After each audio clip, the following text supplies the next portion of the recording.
Hello, and welcome to today's webinar, Mindfulness for Educators. My name is Amanda Rothengast, and I am the moderator.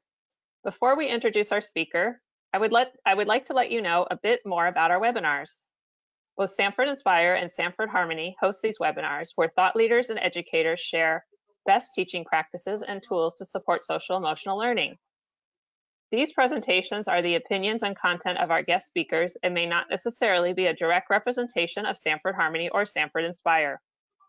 This is a re-recording of our webinar, so you will see the poll results and questions from our live webinar. Now, without further ado, I would like to introduce our speaker, Dr. Reina. Dr. Christopher Reina is the founder of Leading Without Ego, LLC, and he is an assistant professor at the Virginia Commonwealth University. He coaches leaders and leads trainings on mindful leadership and how to more effectively manage the emotional space with organization.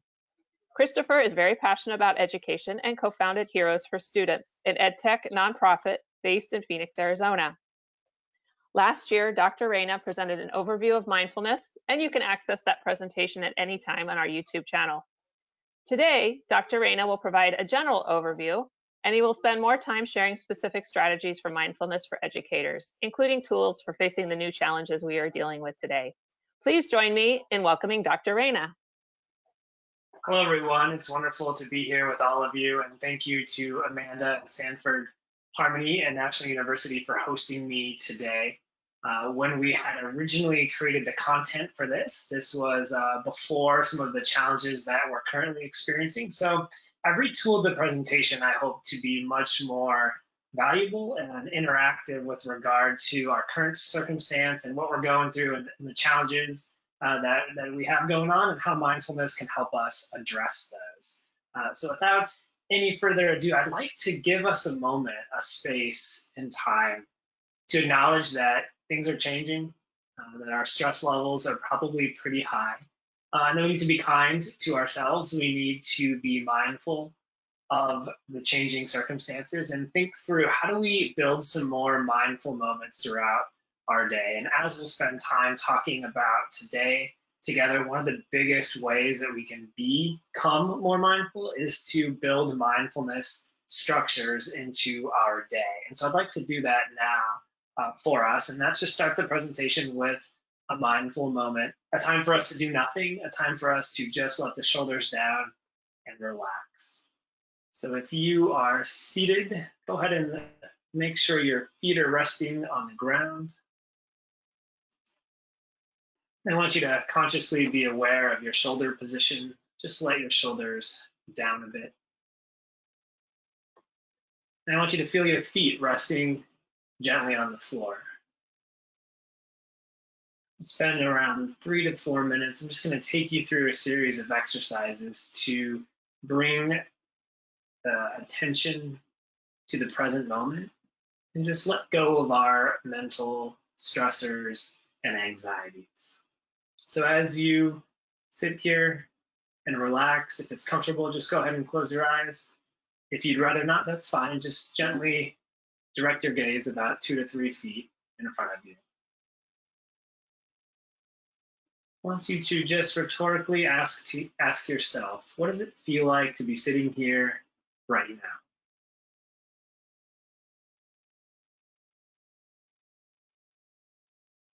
What does it feel like to just be resting in your chair?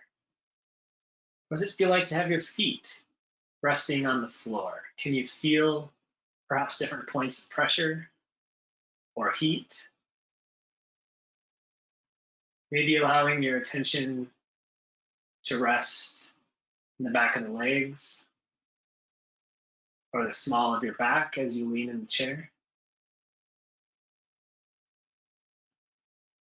If you have thoughts that come, just let them go and return gently back to focusing on what does it feel like to be sitting, to be resting in the body right now.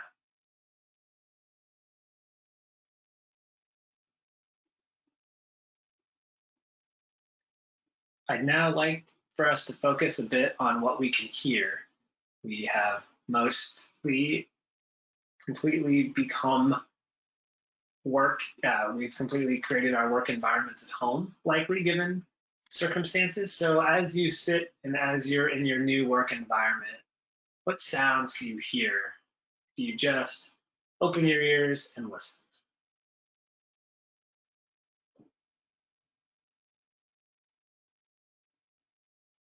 And again, if a stray thought comes by and distracts you, just gently direct your attention back to what you can hear in your current environment.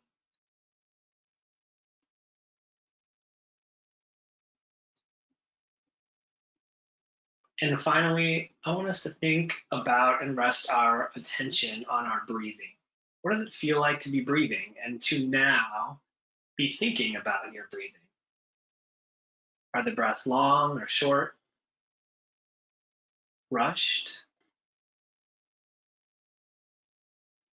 Can you notice the three parts of a breath? The in breath, the short pause, and then the out breath? Just rest your attention on what it feels like to be breathing now that you're paying mindful attention to your breath.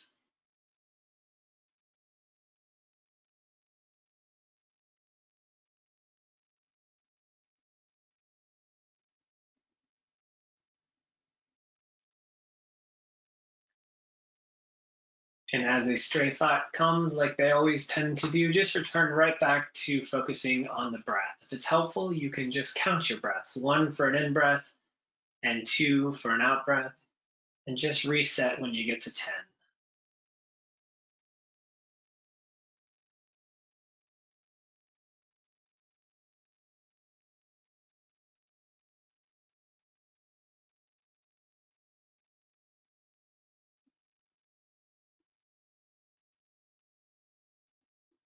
So let's take one more deep breath in and let it out. Remind yourself to drop your shoulders a bit. Listen to what you can hear in your surrounding environment. Feel that tension of your feet resting on the floor. Maybe wiggle your toes a little bit. And when you're ready, go ahead and open your eyes.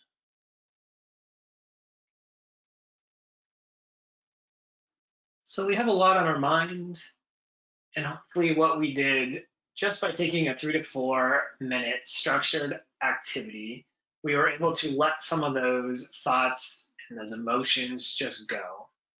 Right? So I'd love to hear from you what you took away or what that experience was like for you, given that we're re-recording this, right? There won't be a live audience, but from what I remember last week, what folks said was a sense of calm, was a sense of relaxation, a centeredness, connection with something beyond sort of that mind chatter, right? Connection with the world around us as we hear neighbors perhaps working in their homes or music or trash trucks, but a larger connection. Other folks said just feeling relaxed because it's a time to not do anything. So whatever you felt, if you think back to what it is that you felt, it was a relief, a sense of relief, a sense of being able to let go of some of the stressors. And what I'd like to emphasize from this is it's a 3 to 4 minute exercise. You don't need me to lead it. You can build something like this into your practice every day, your day-to-day practice of working. For example, you could build in a mindful moment. Maybe it's right before cooking breakfast. Maybe it's right after breakfast. Maybe it's while washing your hands. You could just let that mind space head to a point where the thoughts and the emotions aren't overwhelming and that it's a little quieter and there's a focus on the breath and maybe the sounds and relaxing and sort of living into how your body feels and acknowledging how your body feels. So what I'd like to emphasize is that mindfulness, we have access to this at all points throughout the day. Of course, the difficult, challenging part is to remember to do it. So that's what I'd like to spend some time talking about with you today. Favorite quote of mine, this idea that the present moment is the only time, the only point in which we have control, right? But so many times we focus on the future and we focus on the past. We may not even know that we're doing that, but our thoughts are. We are ruminating about something that didn't go as well as we would have liked. So we're living in the past and creating the anxiety that surrounds that. Or maybe it's a future-oriented perspective in which you want something to happen, but you're unsure if it will. Maybe it's our current time in such that we're not sure when we'll be headed back to work as normal. We're not sure when our children will have daycare again. Whatever the concerns on our mind may be, they're real. But as we launch into them and get stuck in them, they further take us from the present moment and they add a lot of anxiety. So we're going to focus on the present moment and figure out how do we live in that moment a little bit more often and more intentionally throughout our workday, wherever our workday takes us. So today, I mentioned that we've changed the content a bit. We're going to really lean into the context that we're currently experiencing, and that is, one in which the working environment has shifted. We aren't as able to freely go in between locations. We're more operating from our homes, and so we have to be a little bit more creative. I think on one hand, this is challenging because we have so many new things coming at us and new responsibilities with regard to utilizing technology, for example. But on the other hand, I'd like to build a sense of optimism for everyone in that right now, the entire world is changing the way that we do things. And so, while there is a lot of change on the horizon and we're figuring out how to make do with the new normal, this is perhaps the best time to add structures of mindfulness and add time into your day to be very mindful. Right? In our normal day-to-day, we always say, I don't have time to do that. Now, as everything has shifted and changed and we're utilizing different tools, I think this is an especially great time for us to intentionally build in mindfulness and have it last, because so much has changed and we have to get used to that change. So let's make mindfulness a part of that change that will help us further combat the changes that may be coming. So you may have heard of mindfulness, and originally this talk was about really going deeper than we went the first time a year ago when I did a webinar. But because we have so many folks on this call, in this webinar, I want to really reset our expectations around what mindfulness is. We may have some folks here who didn't attend the first call and maybe come to this webinar thinking mindfulness is something a certain way. So let's kind of create a common definition together. And what I want us to take away from mindfulness is this very simple and elegant idea of mindfulness as intentional attention. Really is that simple. It's intentional attention, paying attention in an intentional way. So it's not difficult. It's really quite simple. But given all the feelings we may feel right now, working remotely, teaching virtually, rethinking even how we may spend our leisure time and how we exercise to help our minds and bodies stay fit, everything is changing. How do we figure out how best to pay attention? That is where mindfulness comes in. If mindfulness is intentional attention, how do we intentionally pay attention for the best outcomes given our current challenges right now? We'll deal with that in the rest of this webinar. First, I'd like to do a poll and see where everyone is at. Okay, so let's see where we are at when it comes to mindfulness. If we say that mindfulness is really comprised of two things, if we think about mindfulness as intentional attention, there's two pieces here. There's the what we focus on, and there's the how we focus on it. So I'm just going to give a quick example here. If we wanted to focus on a certain task for 15 minutes straight, that's the what. Completing the task, that's the what. And the how would be how we allocate our attention during that 15-minute time span. So we have the what we focus on, and we have the how. And together, those create intentional attention, okay? So we pay attention in a certain way on a certain task, and we intentionally attend to that task. So that's what I mean when I say mindfulness. And that's what I mean when I say the what and how of our attention. Now, the question, though, for this poll is taking a moment to think back now for the last week or two, how has your focus and attention been? How intentional has it been? So do you feel, let's go ahead and launch the poll one. So looking back, how intentional with your attention do you feel you've been over the last week or so?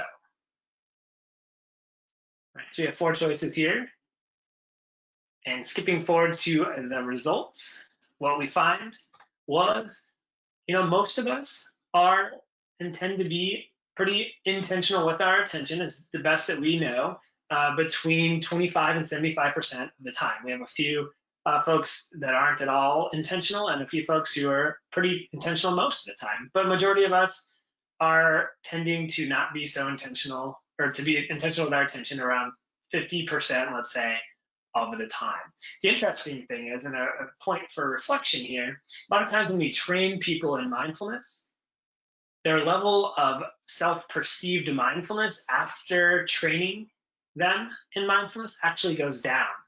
It's really interesting. It's not really that their mindfulness goes down, but it's their understanding of just how mindless their mind often is, right? So I'm not saying that we don't have people paying 25 to 75% of the time, but I bet if we do continue to pay more attention to just how frequently our mind runs off and strays away from where we intentionally want our attention to be on, we'll probably find that it's 25% of the time or 35% of the time.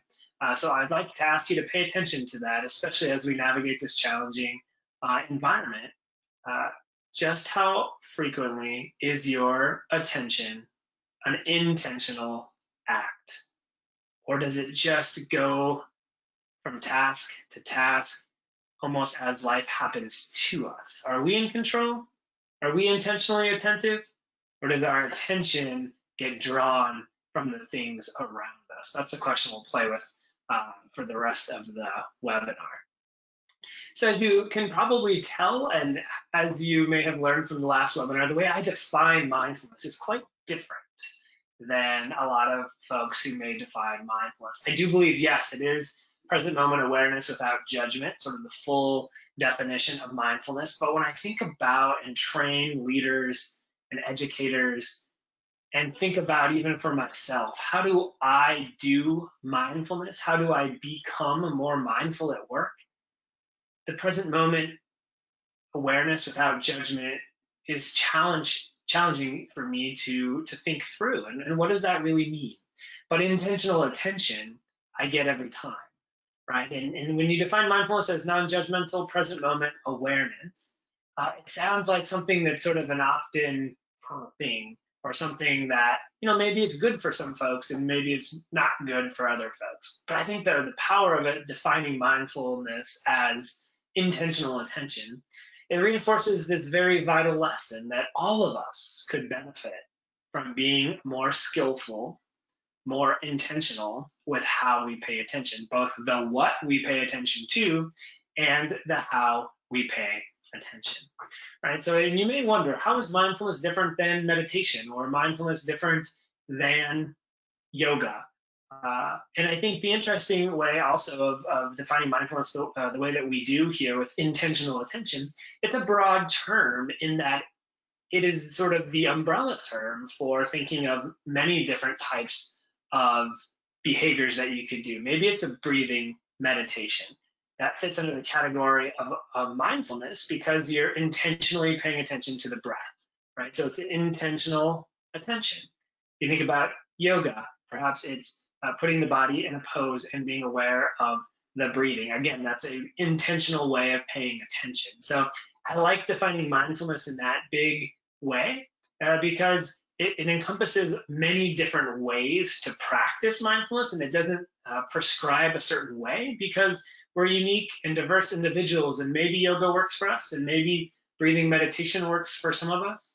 But I really also believe that where we start with mindfulness is building mindfulness into what we do daily and doing and paying attention more intentionally. That's where mindfulness starts. And as we understand just how powerful it can be for transforming the quality of our attention, then we can look to further tools like breathing meditation and yoga to build into and complement sort of that everyday mindfulness that we can lean into by just being more intentional with how we pay attention.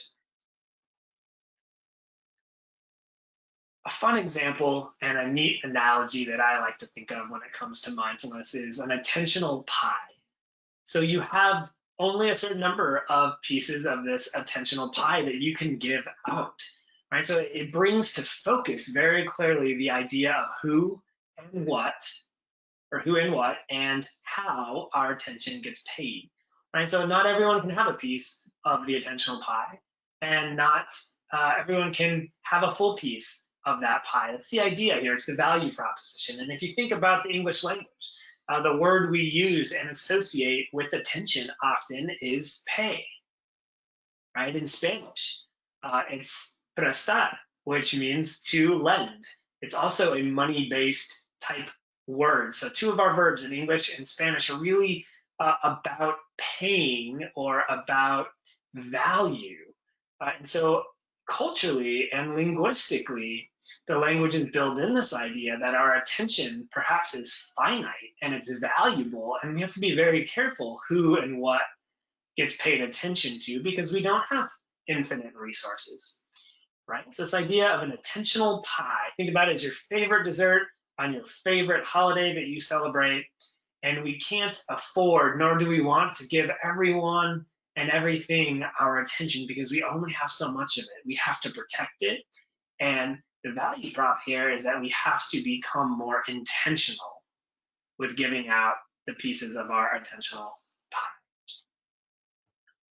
So I'd like to ask a quick poll question again here. This idea of why is mindfulness challenging? We've defined it as intentional awareness, which is an incredibly simplistic, perhaps, way to describe mindfulness, but it's also challenging to put into practice. And I'd love to hear your thoughts on why mindfulness is so challenging, right? So we'll launch our poll number 2 here. And there's really 4 boxes you can choose right here. So is it, what holds you back from being more mindful? And I'd like to sort of set the expectation here that let's assume that COVID-19 is going on in our background, right? That's a huge stressor that probably keeps us from being as mindful as we could. But let's say that that is the same for all of us, and that's into how the world is working for us at the moment. And so beyond that, is it your colleagues and your friends and your family, like the people in your life that keep you from being mindful? Is it your busy schedule? Is it the structures you have in place that don't reinforce mindfulness? Or is it perhaps some level of desire that you may not have to be mindful? Okay, so fast forwarding to the results on that one. We have 58% comes down to schedule.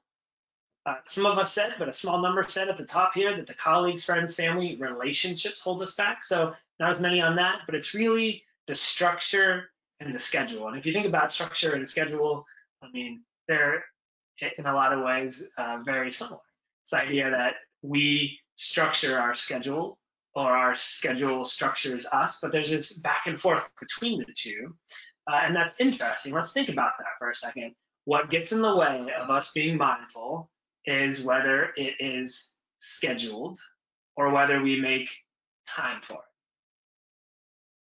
I think it really boils down to that. And when I ask this question across a lot of diverse audiences, the answer really is usually the same. We get it, we understand it, we know that it will help us, but in the end, we don't do it as much as we'd like because we're busy people and we don't have the structures in place to support it. Right? Well, with any behavior change, we know, right, 30 to 60 days of trying something, of practicing something is the way to build it to become more of our default. And that's what we're doing. If we think about mindless attention and inattentional attention, right? So we're not paying attention in an intentional way. It's very unintentional. That's our normal way of operating. Now, to change that over 30 to 60 days, we have to build in structures and create opportunities to practice becoming more mindful.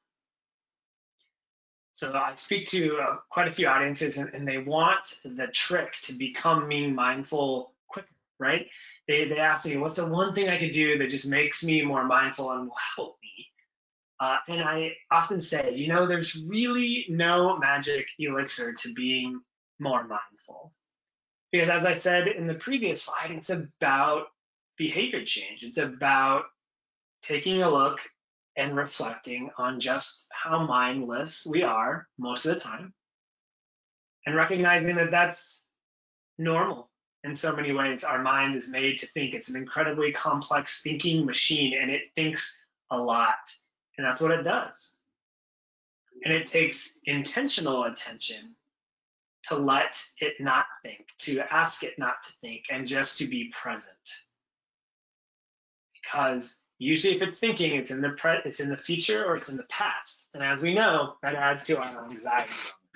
Right? So while I say there's no magic elixir, well, maybe there is, but it's not a magical elixir like you're thinking of. Just like the children's story that I grew up with, stone soup, this idea that how can you ever make soup out of a stone?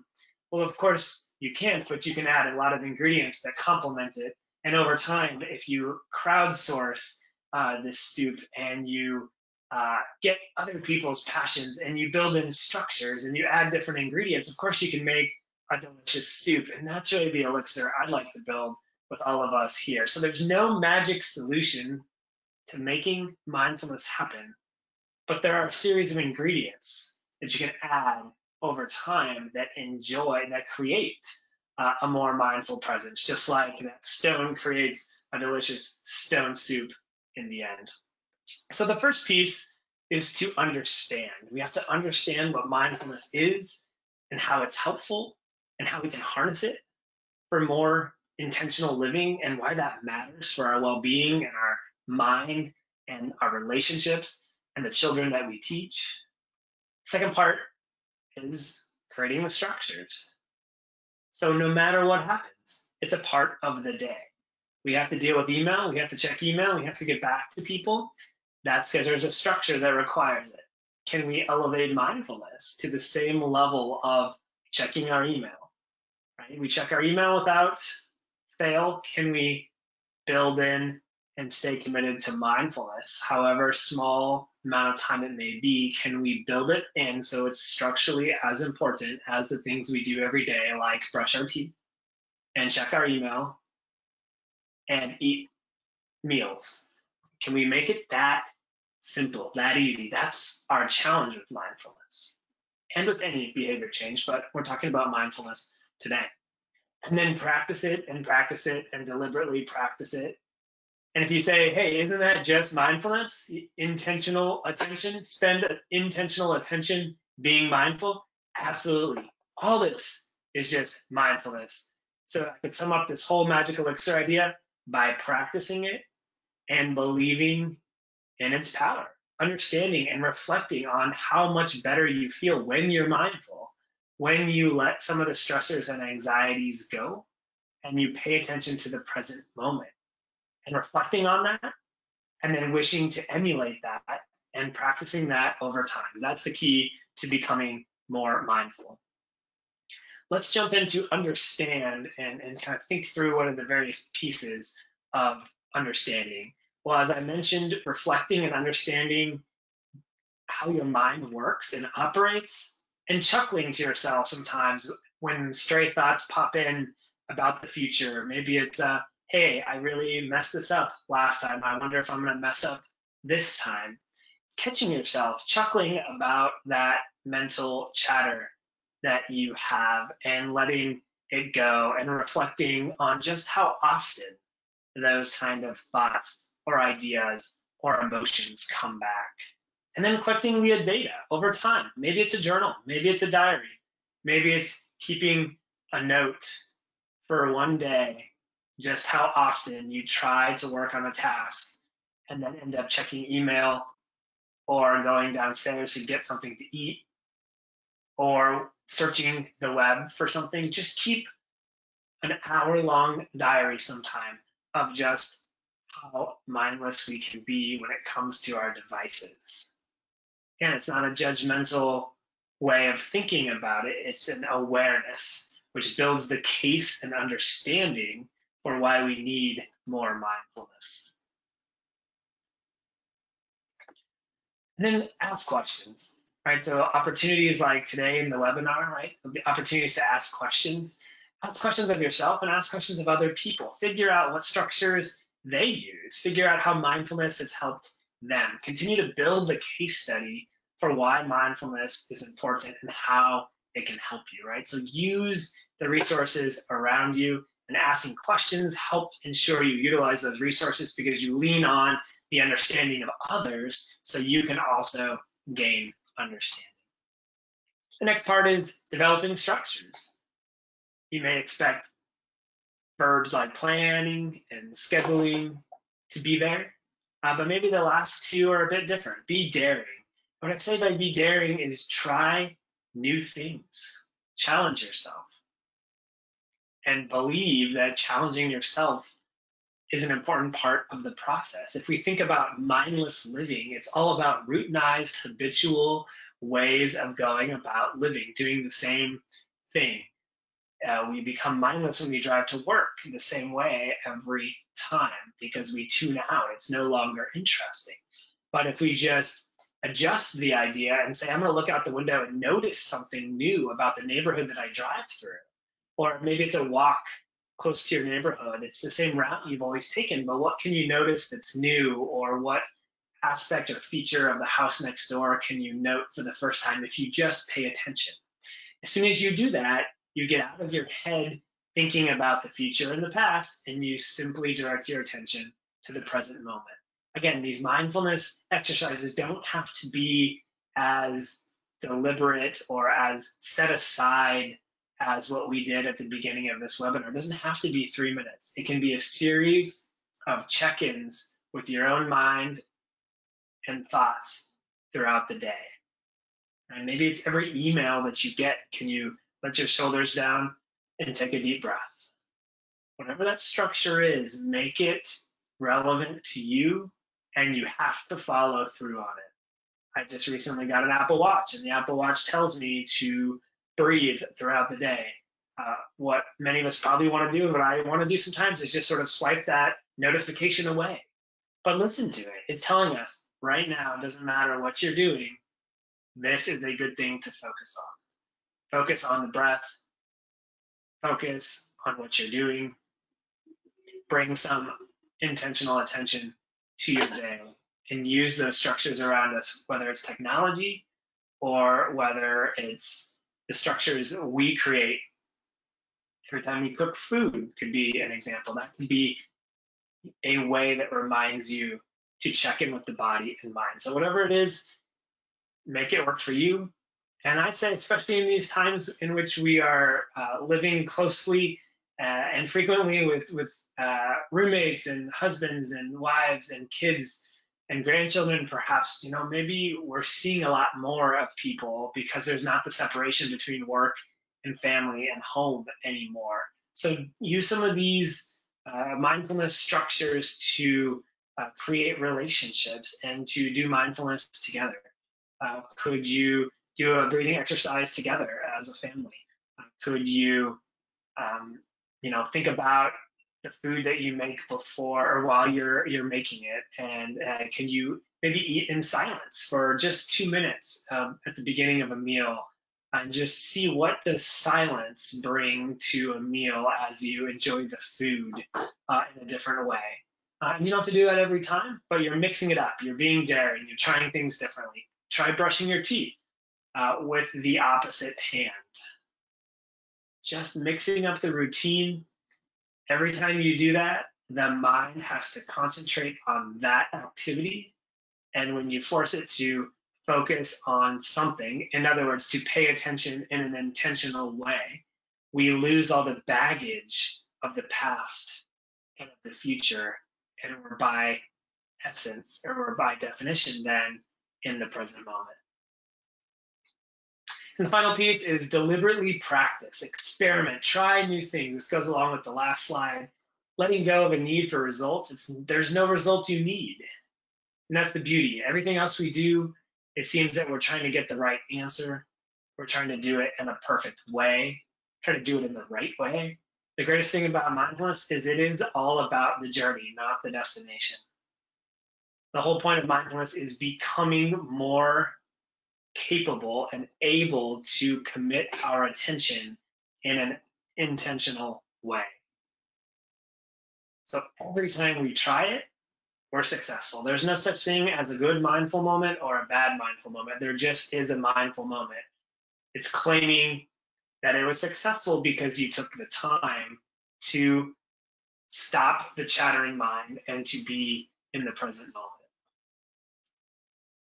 I like to say, make this fun as you do with others, and as you create these new structures, have some fun with it. Make it a way to connect. Maybe it's also meets your fitness goals. Maybe you want to be getting more exercise. Right now, there's many things we can't do, and at least as of right now, we're able to go out and enjoy short walks as long as we're maintaining the social distancing. So, walk, at the same time as someone else. And connect with that. Maybe it's walking the dog. Maybe it's instead of just one person walking the dog, taking turns, maybe you do it together, 6 feet apart, but you're doing that activity together. You're also getting more exercise, and you're meeting two goals at once. So have a little bit of fun with it, and use the structures that you can given our current environment. And the final poll question I want to bring up in just a moment is this idea of where are you in your journey? If we think back to the last slides, we first got to understand, and then we got to develop the appropriate structures, and then we got to practice very deliberately. Where are you in that journey? So I'd like to bring up poll question number 3 now, and it really asks us 4 different parts.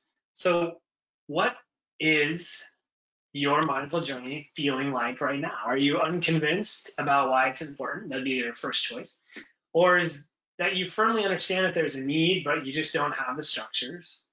Or C, not able to really find the time to practice, but you have some structures and a pretty good understanding. Or perhaps your last choice is that you have all 3 of the steps and you're pretty functional with regard to the 3 steps, but you're always trying to improve. So let's fast forward to the results. What it shows is that majority of us are probably at that second stage, right? So many of us, almost half of us, are at that stage of I understand, I get it, the need is there, but I don't have the structures. What a great time. And this is where I'd like to instill some optimism again. Right now, we are experiencing things that we haven't before as a nation, as a world, as a workforce, as families, right? So much has changed. We're redoing our structures constantly right now. Make mindfulness one of the structures that you put in place, right? You've had to put new structures in place for working remotely, perhaps. Maybe you've had to work new structures in place for working out in your house because you can't go to a gym facility anymore. So many structures have already changed. This is such a great time to also create a mindfulness structure and value it. Don't let other things come in the way of it. So it's not surprising that most of us are in that second stage. It's a really especially great time, though, to build that structure in and find the time to practice. So I'd like to move to the next slide now. And these last few slides really focus on mindfulness and our new reality. So what do boundaries look like? We think about structures to be mindful, that's one thing, but maybe we also set boundaries to keep us in mindful attention. I set my intention to focus on a task for 15 minutes. I'm not good enough at self-regulating my behavior to also have my email open. Maybe some of us are. I'm not. I have to close my email because when an email comes in, I want to look at it, right?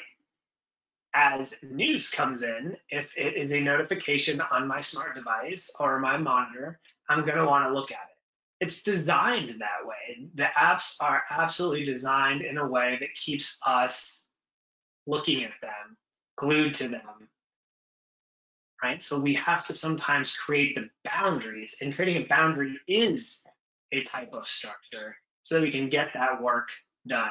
Remember, focus on what we value most, that's the what. And then the how we focus is through the structures, and sometimes those structures mean boundaries.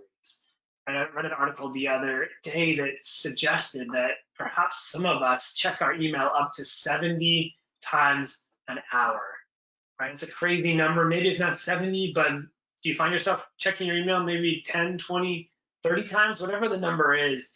If it's more than one or two, it probably is more than necessary. Not saying some of us don't have those jobs that need to be absolutely responsive within minutes. So many of us do, but probably some of us could benefit by not checking the email as often and creating that structure to help us be a bit more mindful. Right now, we are very disconnected as far as physical proximity to many of our loved ones, friends, colleagues, students. But we have to then acknowledge that and figure out how do we get that connection that we so desperately need and want as humans. And so this is another way to intentionally pay attention, but it requires scheduling, requires creating a structure so that you can connect with loved ones and friends and family. So is that electronically? Is that via email? Is it picking up the phone? Is it scheduling a virtual happy hour or dinner hour with loved ones, where you can all come together and talk as you would normally talk? Right. So there's different ways right now to lean into the technology to create that connection. And it may be easier to just sort of retreat within. But I'd like to remind us that we're such social creatures and we need that social connection. So we have to also set boundaries around making that happen in structures. And I'd like to also have you think, as you restructure your time, what are those things you've been wanting to do? Is it writing a blog? Is it learning to cook or cook a different way? Is it exercising? Is it reading more? Is it learning a new instrument?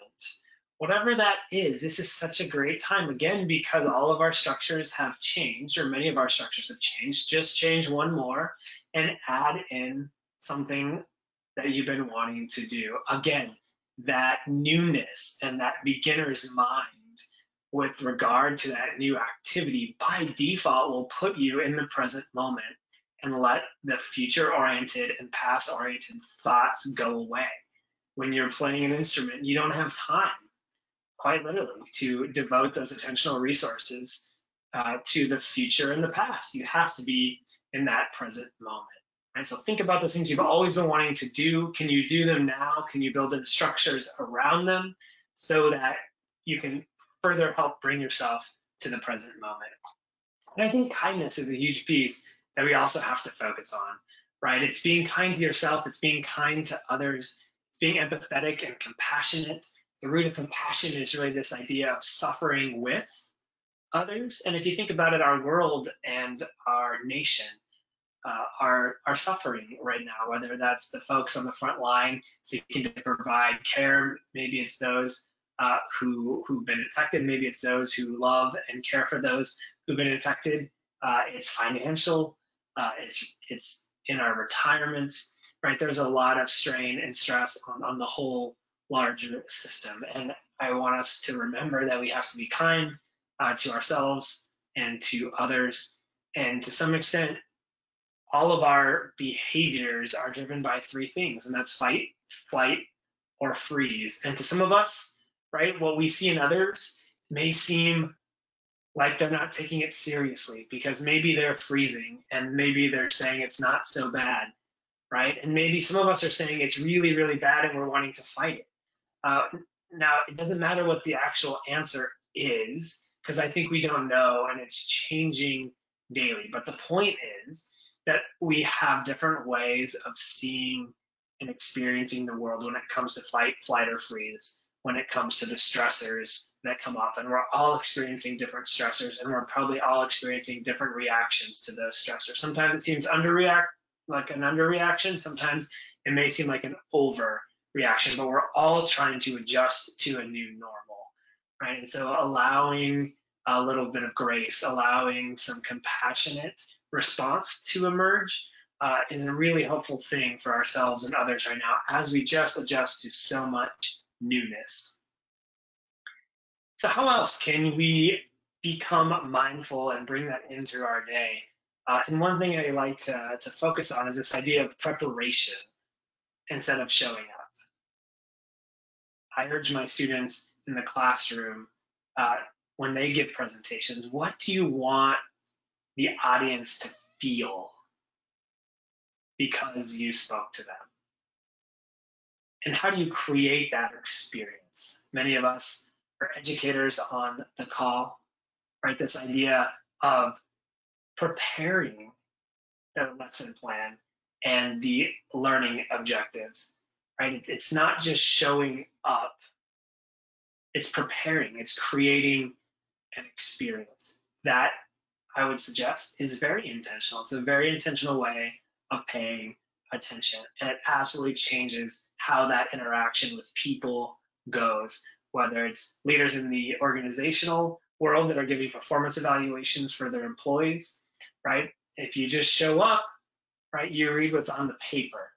If you prepare, you remember and recognize that it's a person that is wanting to feel connection. And those words that you use to actually give the performance evaluation may be much different when you prepare, when you consider how you want them to feel.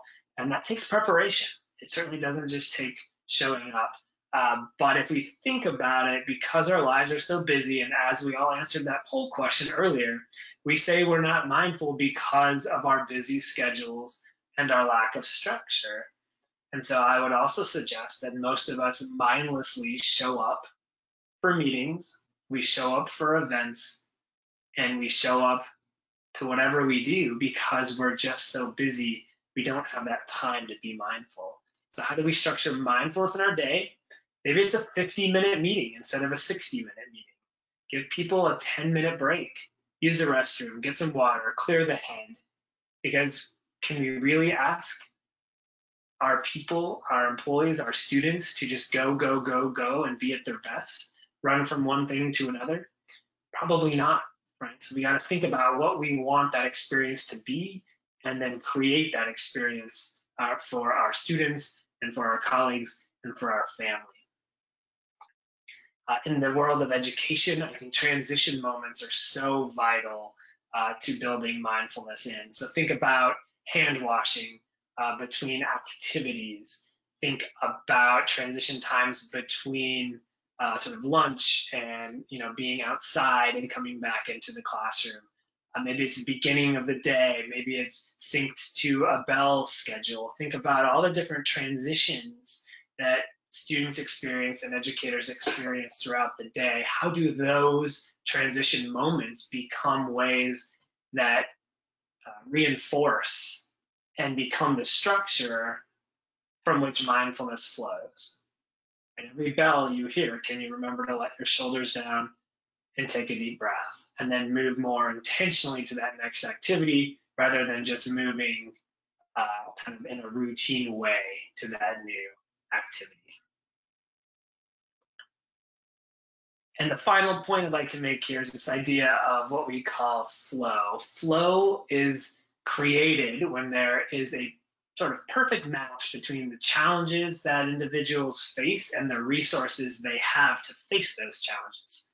You think about a task that you really get in the flow with and you're really excited about it, and you look up and the time has just completely passed you by. What happened is you had the resources to do the job and you had a significant challenge, and therefore you became you created a sense of flow for yourself.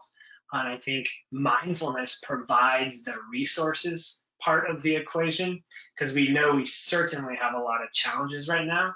We need to up that resource part of the equation a bit so that we can get more in the flow state rather than being constantly distracted from technology, from the news cycle, and from all the new things that are coming at us daily. Okay, that concludes the slides that I had for you, but I'd love to take your questions as you have them. Thank you, Dr. Reina. Such great ideas and tips to think about in these challenging times. Well, some of the wonderful questions we had in our previous webinar, I'm looking back at them. We had one question: is mindfulness recommended for a specific time of day? That's a good question. I guess all day, every day is what I would say, although that's probably not as completely easy to make happen. I think the question probably is getting at, is there a time to build in kind of a longer practice around mindfulness? Maybe one like we did at the beginning of the webinar. I think mornings are really great.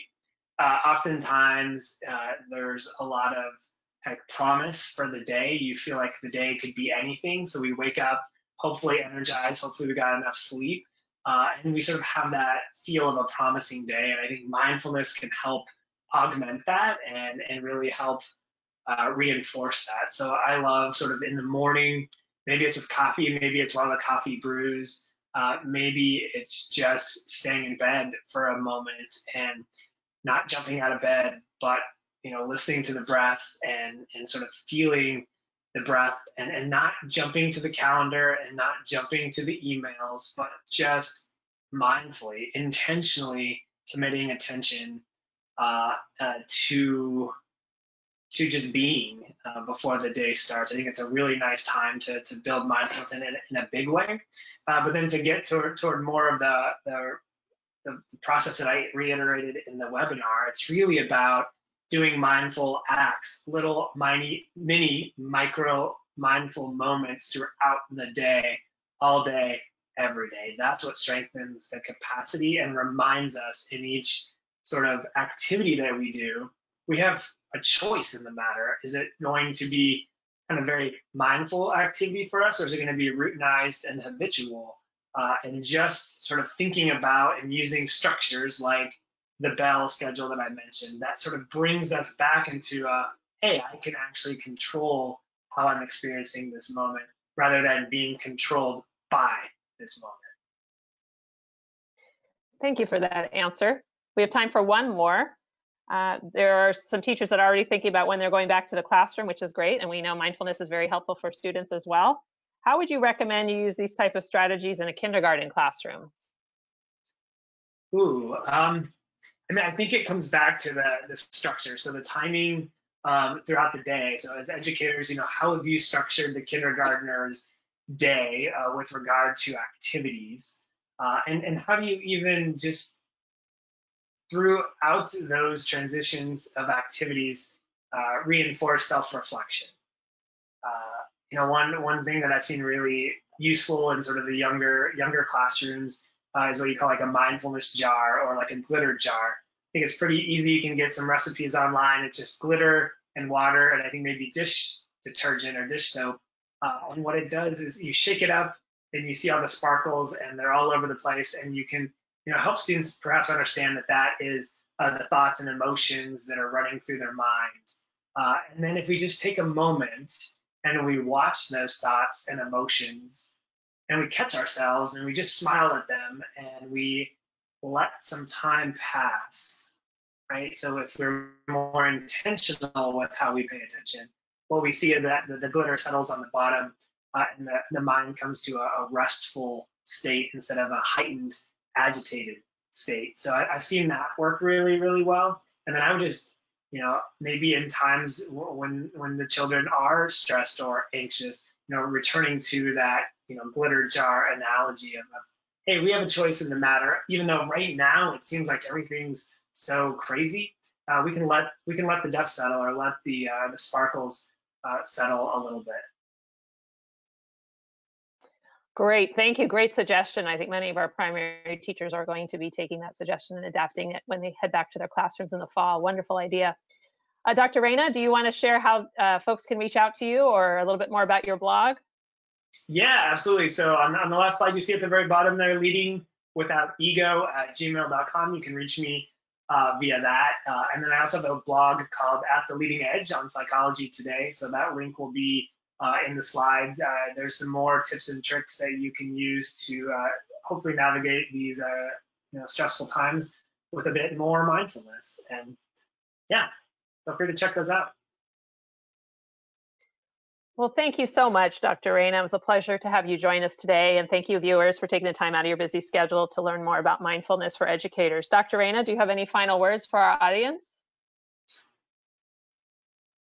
I think each day, it's cliche, but each day we sort of have the ability to control sort of what we pay attention to. It's the idea that life is really just moments stacked on moments, and if we make more of those moments mindful moments, right, the whole kind of way that our day and week and months and years unfold is one that's created with more mindfulness. So people often say, how do I do this? And it goes back to that idea of, is there a magic elixir? The magic elixir is starting now. And I think most of us understand the importance of it. And now it's just putting those structures and practice in place to make it a part of our daily lives. Thank you so much, Dr. Reina. Absolutely. With that, Again, oh, sorry. I was going to say thank you very much to National University and Stanford Inspire and Stanford Harmony for hosting this. And thanks, Amanda, to you for making sure everything went so smoothly. Yes, thank you so much. If you don't mind fast forwarding to the next slide. Sure. And with that, we look forward to seeing you at our next webinar on April 22nd at 10 a.m. Pacific Standard Time, when Leah Juki, our 2019 North Dakota Sanford Teacher Award winner, will present strategies for supporting diverse learners in our digital world. She will be sharing digital tools to support learning in remote learning centers, something I know many of you are adapting to. You can sign up today on our website, and once this webinar comes to a close, a survey may launch. It's very short, and we appreciate your feedback. Again, thank you for joining us today. We hope everyone stays safe, and we look forward to seeing you on our next webinar. Take care, everyone.